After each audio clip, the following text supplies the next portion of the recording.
Halo rekan-rekan, selamat datang pada pembelajaran mengenai multimedia dan 3D modeling. Perkenalkan, saya Mirza Ramadhani, dosen program studi Computer Science BINUS University. Pada sesi ini kita akan membahas pengantar mengenai multimedia dan 3D modeling, serta berbagai penerapannya dalam kehidupan sehari-hari. Pada sesi pertama ini, kita akan membahas definisi multimedia dan 3D modeling, konsep dasar multimedia, sejarah perkembangannya, serta berbagai contoh penerapan multimedia dan teknologi 3D dalam dunia pendidikan, bisnis, hiburan, dan teknologi modern. Kita akan memulai mengenai definisi multimedia dan 3D modeling. Multimedia adalah gabungan berbagai jenis media digital seperti teks, gambar, audio, video, dan animasi yang disatukan dalam sebuah penyajian informasi. Sementara itu, 3D modeling adalah proses membuat representasi digital dari suatu objek tiga dimensi menggunakan perangkat lunak khusus. Teknologi ini menjadi fondasi penting dalam industri film, animasi, game, simulasi, hingga virtual reality. Salah satu konsep utama dalam multimedia adalah interaktivitas. Berbeda dengan media tradisional yang hanya dapat ditonton atau dibaca secara pasif, multimedia memungkinkan pengguna berinteraksi langsung dengan konten yang disajikan. Contohnya adalah aplikasi mobile, website interaktif, video pembelajaran, maupun permainan digital.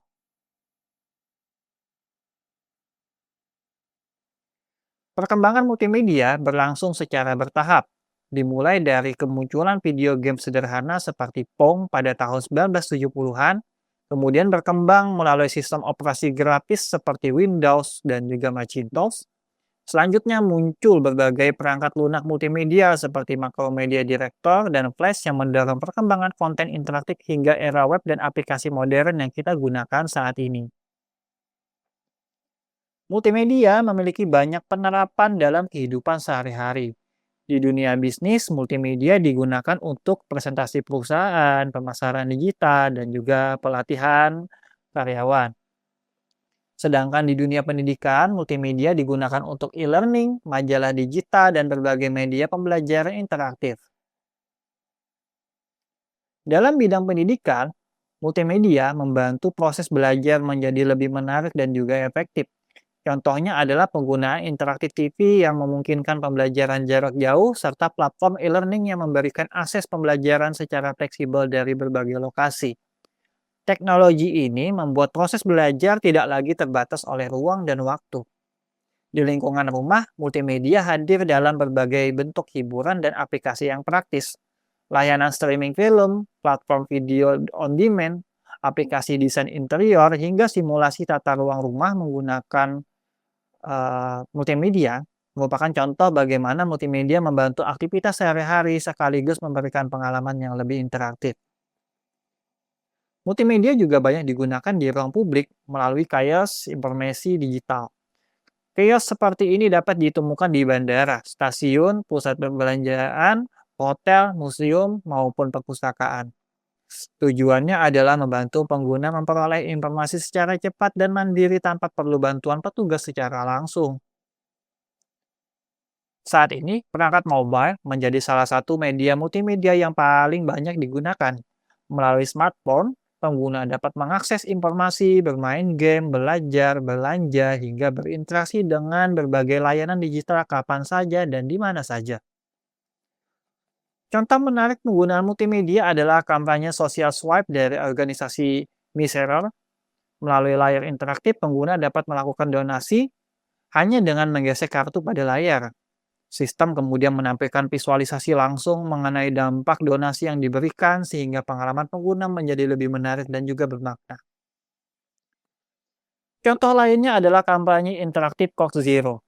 Pengguna dapat menggunakan ponsel untuk berinteraksi dengan billboard digital dan memperoleh berbagai hadiah atau kupon promosi. Contoh ini menunjukkan bagaimana multimedia mampu menghubungkan perangkat pribadi dengan media publik untuk menciptakan pengalaman pengguna yang unik. Selain multimedia, teknologi 3D modeling juga memiliki banyak penerapan. Di industri film digunakan untuk membuat karakter dan efek visual, Di industri game digunakan untuk membangun karakter, lingkungan, dan objek permainan, sementara pada teknologi virtual reality maupun augmented reality, model 3D menjadi komponen utama dalam menciptakan pengalaman virtual yang imersif. Kemudian, di sini menampilkan contoh penerapan augmented reality dan holographic visualization. Augmented reality memungkinkan objek digital ditampilkan di dunia nyata melalui perangkat tertentu, sedangkan visualisasi holografik memungkinkan pengguna melihat dan berinteraksi dengan objek tiga dimensi secara lebih intuitif. Kedua teknologi ini menunjukkan arah perkembangan multimedia dan 3D modeling di masa depan. Sebagai kesimpulan, multimedia dan 3D modeling merupakan teknologi yang banyak digunakan dalam berbagai bidang untuk menciptakan pengalaman digital yang lebih interaktif dan juga menarik. Terima kasih atas perhatian rekan-rekan semua. Sampai jumpa pada modul berikutnya.